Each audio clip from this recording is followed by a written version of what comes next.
Hello. Welcome to the Bore You to Sleep podcast. The podcast that will hopefully help you get to sleep.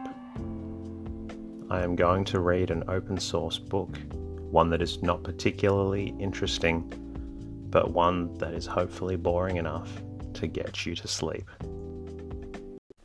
Tonight's reading comes from Old Times, a picture of social life at the end of the 18th century.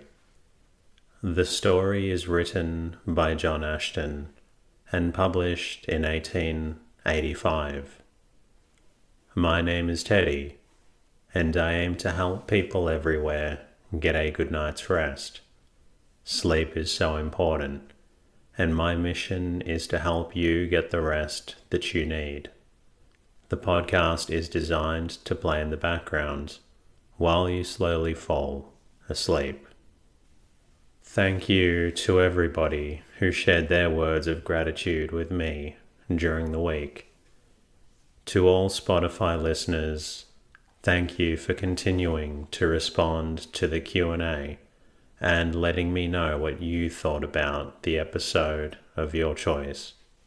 Thank you to iTunes listeners Simo919, Elko124, and DB Pogue for your lovely and kind reviews.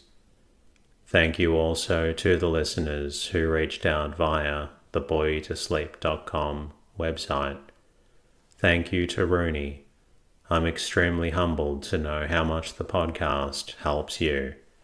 And thank you also to long-term listener of the podcast, Joanna Holding, for reaching out.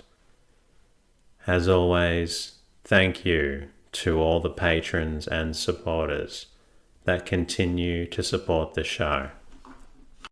Old Times, a picture of social life at the end of the 18th century, by John Ashton, author of Social Life in the Reign of Queen Anne, New York Scribner and Welford, 743 and 747 Broadway, 1885. Preface. Of the period of which this book treats, there have been political histories and scurrilous books written anent the royal family ad nauseam, and the diaries which have been published bearing on this time deal only with the acts and sayings of the higher classes, leaving the life of the vastly greater proportion of the population, the middle classes, untouched. No better source of information as to their mode of living, their amusements, the tattle and passing follies of the times can possibly be found than in the newspapers of the day, and I selected the commencement of the Times, 1st of January, 1788, as the starting point of a picture of the social life at the end of the 18th century. The copies of the Times, however, are very imperfect, nay, in some years totally missing, until 1793 to 1794, from which day they are perfect, so that when anything noteworthy occurred, I have drawn from another source, and to establish the undoubted authenticity of each quotation, I have given the title of the newspaper with its date. The daily newspapers of those times were totally different to those to which we are accustomed. The absence of railways, steamships, and electric telegraphs, combined with a very high rate of postage, prevented the publication of all news, either from foreign or provincial sources, except it were of real importance, and as the daily sheets must be filled, it followed as a matter of course that a substitute was found in detailing the social life of the satirical or otherwise. They were as open to correction or contradiction then as now, so that we may put trust in them. And when these paragraphs are collected and somewhat classified, they afford a view of the daily life of the period, such as is utterly attainable elsewhere. This collection must of necessity be valuable to the student of those times, besides being of great interest to the general reader. The difficulty of obtaining contemporary illustrations fitted for this work from books or pictures has compelled me to draw freely on the satirical prints of the period, which are abundant and perfectly well suited to the purpose, if the reader will only bear in mind that they are sometimes a little exaggerated. Still, on the whole, they so truthfully represent the manners, costumes, etc. of the age, that they could not be omitted, and they are faithful reproductions of the originals, I can guarantee, for I drew them all myself. Old Times. Although this book does not pretend to be a history of the times of which it treats, still it will materially help the reader if at the outset some of the principal events which occurred during the period are succinctly narrated. We start in the year 1788, and one of the first items of importance is the founding of the colony of New South Wales, for Captain Phillips on 28th January landed the first batch of convicts consisting of 561 men, 192 women, and 18 children, also a military force of 212 men.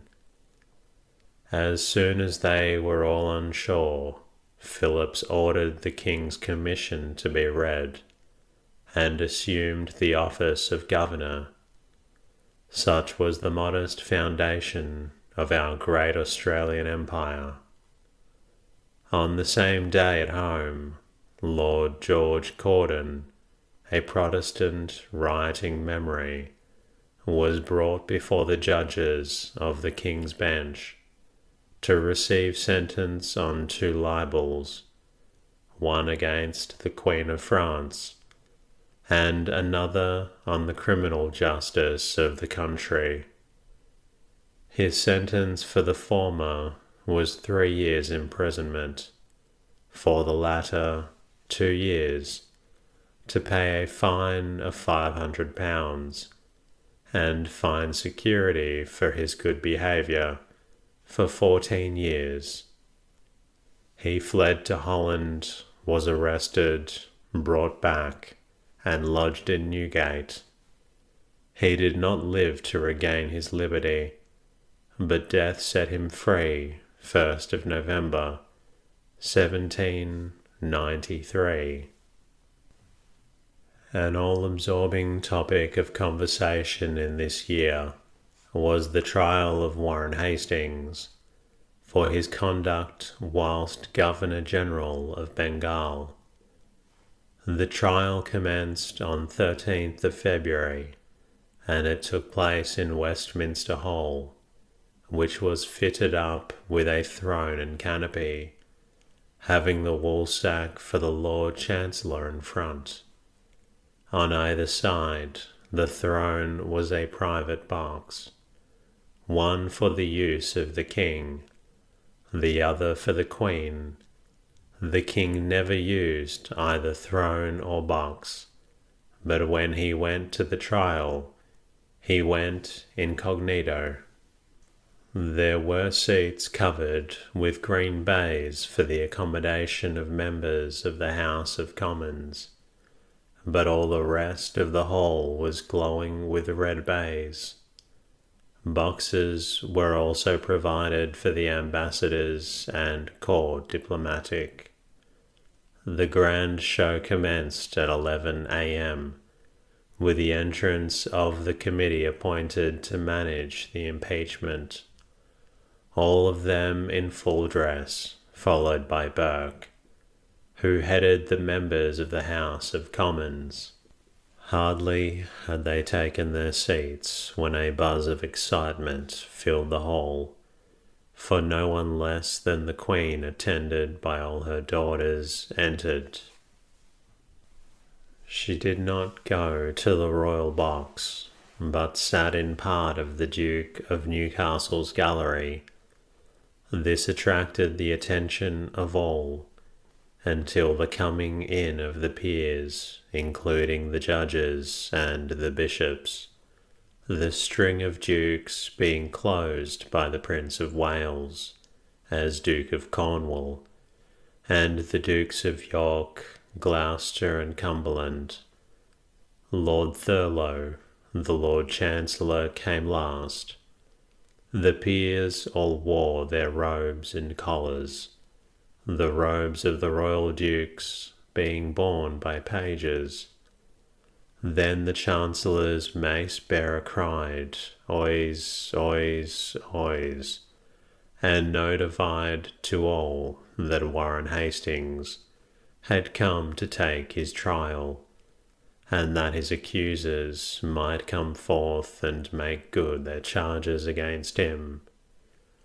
The Lord Chancellor addressed the prisoner and told him to be prepared with his defence, to which Hastings replied, "My lords, I am come to this high tribunal equally impressed with a confidence in mine integrity and in the justice of the court before which I stand. As this trial will not again be mentioned, I may state the fact that it lasted 7 years and 3 months, and ended in his acquittal, 17th of April, 1795. Another remarkable event happened in this year, for on 31st of January there died at Rome, at the age of 67, the young pretender, Prince Charles Edward Louis Casimir Stuart, grandson of James II, and with him died all hope for the Jacobite party, for he left behind him one natural daughter, on whom he conferred the empty title of Duchess of Albany. It is true that he left his pretensions to the throne of England to his brother, Cardinal York, but all the prince did to claim regal honours was to strike a medal on which he styled himself Henry X. He knew there was no use in continuing the struggle, so accepted a pension from George III, which was paid him until his death. There is little worth chronicling until we come to the Englishman most painful event of the year, namely the king's illness. In July his physicians remarked symptoms in him which gave them grave concern, but he visited Cheltenham and improved his health. In October, however, rumours began to get about that all was not well. The Morning Post of 30th of October mentions that on 28th His Majesty complained of a pain in his bowels, and by the advice of the physicians and the rest of His Majesty's attendants, He is not expected to leave Windsor for the course of a week or a fortnight. Next day we hear that the chief symptom is said to be a swelling in the legs. Then news is brought that on the 4th of November he had a relapse. On the 7th he is reported to better, though, as a matter of fact, he was delirious at dinner on the 5th. On the 9th, they say he is better. On the 10th, he is much better, and hopes are entertained of his recovery. The bulletins of the 11th are vague. That of the 12th reports that he was not better, and the newspapers of the 13th openly speak of a regency. In the Morning Post of November 14th, it plainly states that his mental faculties were more deranged. Then his physicians quarrelled amongst themselves as to his treatment, and wrote daily contradictory bulletins, until Dr. Willis took his patient under his sole charge, with good effect. And so ends 1788. 1789 opens with a great frost, one of the heaviest on record. It commenced on the 24th of November 1788 and continued with one intermission from December 24th to December 26th until 13th of January 1789. On 10th of January, the Thames at Irongate, which is below London Bridge, by the Tower was frozen over, and several booths were erected on the ice. The day previously, an ox was roasted whole, and eagerly bought by the people who were skating and sliding. The annual register thus describes the sight. The scene on the Thames is very entertaining. From Putney Bridge upwards, the river is completely frozen over, and people walk to and from the different villages on the face of the deep. Opposite to Windsor Street, booths have been erected since last Friday, and a fair is kept on the river. Multitudes of people are continually passing and repassing. Puppet shows, roundabouts, and all the various amusements of Bartholomew Fair are exhibited. In short, Putney and Fulham, from the morning dawn till the dusk of returning evening, is a scene of festivity and gaiety. On the 12th, a young bear was baited on the ice, opposite to Redriff, which drew multitudes, and fortunately no accident happened to interrupt their sport. The outward bound vessels at Deptford and Gravesend cleared out with all despatch, lest they should be caught in the ice and detained or damaged. The usual royal gift of £1,000 to the poor of London was this year not forthcoming, so the Prince of Wales ordered that the sum be given from his own treasury. He also sent large sums to the poor of Edinburgh and Brighton. A bill to make the Prince of Wales regent had been introduced in both Houses of Parliament, and the latter end of 1788, but was negatived in each, in the Commons by 251 to 178. There had been great squabbling over this bill, especially between the rival leaders Fox and Pitt, the former asserting that the Prince of Wales had an absolute right to succeed to the regency, and the latter would only admit that he had an irresistible claim.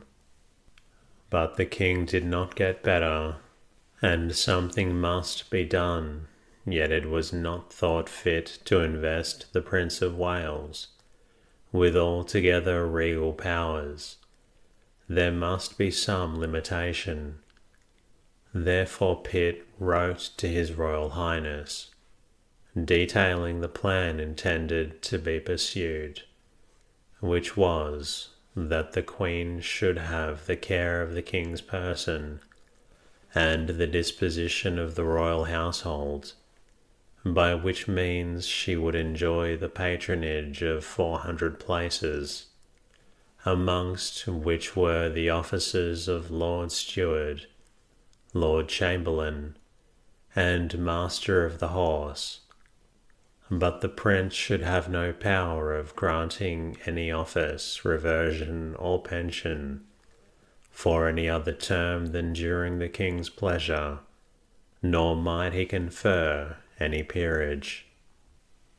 This, no doubt, was prudent, but was extremely distasteful to the Prince, who wrote a dignified remonstrance to Pitt, at the end of which, however, he consented to accept the terms, being convicted of the evils which might arise were there no regency.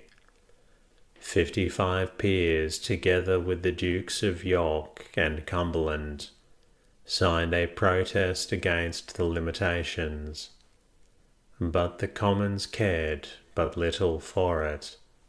They went on with their work, and on the 12th of February sent up the bill to their lordships for consideration, and they were debating it when the proverb of "There's many a slip twixt the cup and the lip" was fulfilled. On the 19th of February, the Lord Chancellor announced to the House that the physicians reported that the King was rapidly recovering from his malady. On this the House adjourned, and practically no work was done, either by Lords or Commons, for 3 weeks. On 27th February, the prayer for his recovery was discontinued, and in its stead a form of prayer and thanksgiving for his restoration to health was ordered to be read in all churches and chapels throughout England and Wales. So completely had he recovered that he ordered Parliament to be opened by commission, which was done on 10th of March. The 23rd of April was appointed for a general thanksgiving, and His Majesty, accompanied by the Queen and the royal family, went in solemn state to St. Paul's, to render thanks to the Almighty for His great mercy. The following account is much condensed from the report of the Morning Post of 24th April, 1789. They started early for precisely at 8 o'clock in the morning. The first carriage that led the procession reached St. Clement's Church in the Strand. After the annual State Pioneers came the members of the House of Commons, followed by the peers according to their several degrees, then the archbishops and the princes of the blood royal, after whom came the Prince of Wales, whose equipage outshone all others. Their Majesties' household came next, and lastly their Majesties themselves. The Queen seemed inexpressibly happy. The loud huzzas, which from every quarter rent the air, testified to her that he who was dearest to her was dearest to all people. The King, as if impressed by the weight of the obligation, which he owed to heaven for his recovery.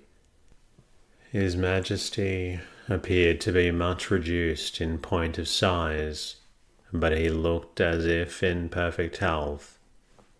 It was 3:15 when the procession on its return reached Temple Bar, and it was noted that the king looked more cheerful, whilst the Queen was in high spirits.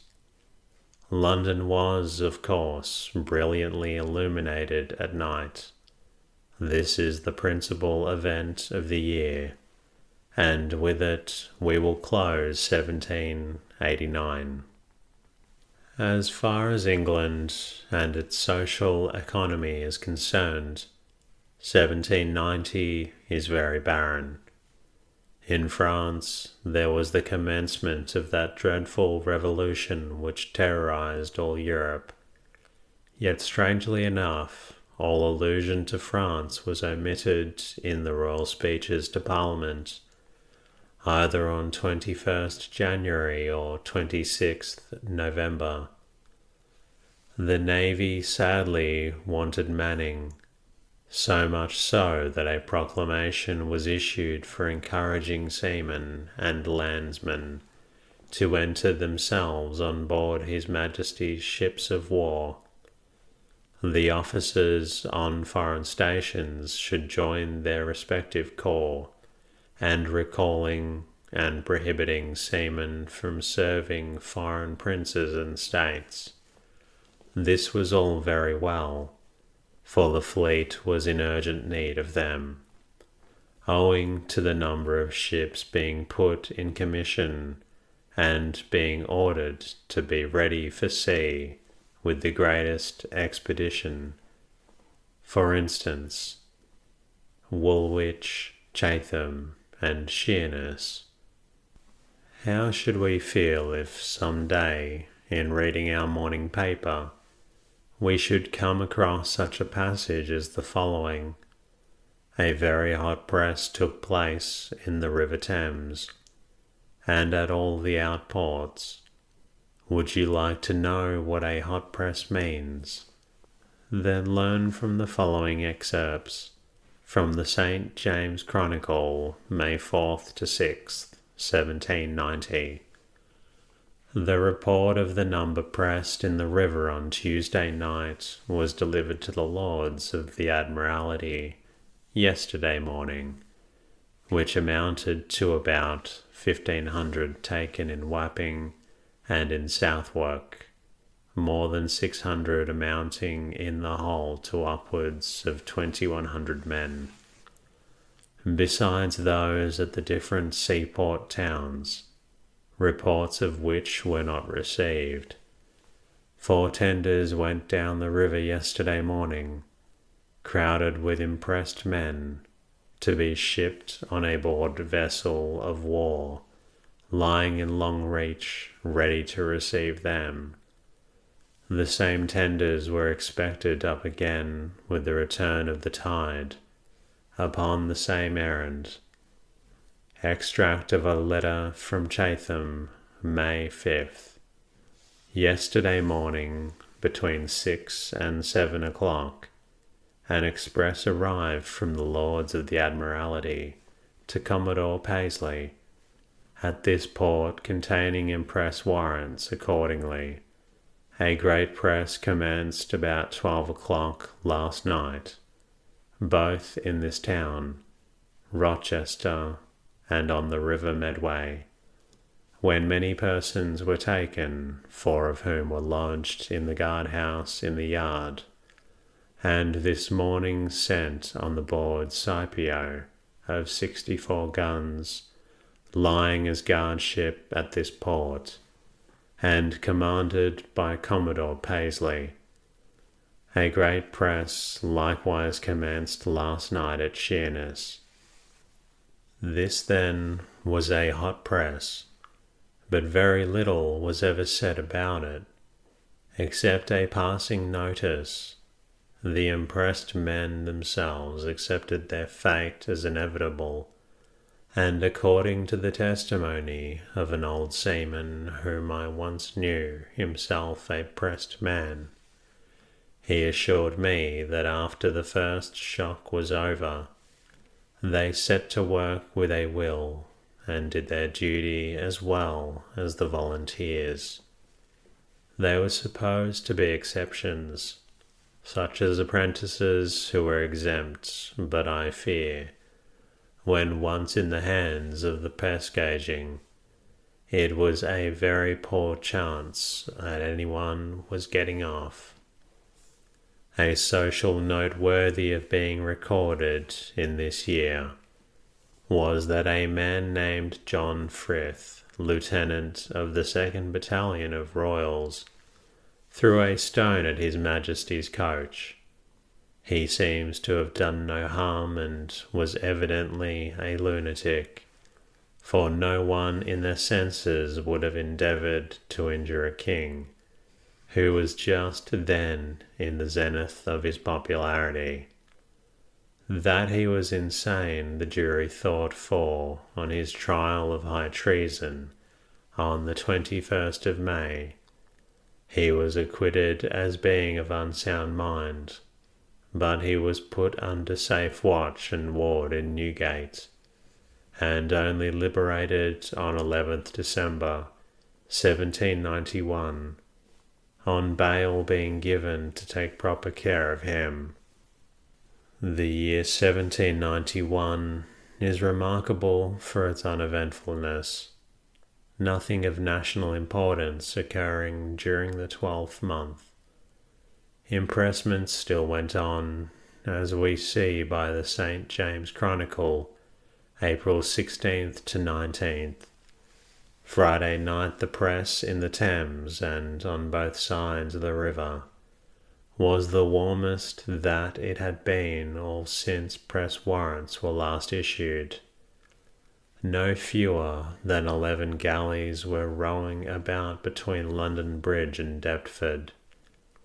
Every one of His Majesty frigates and sloops on Channel service, as well as those in the North Sea and on the Irish coast, have been receiving orders to proceed upon the impress service.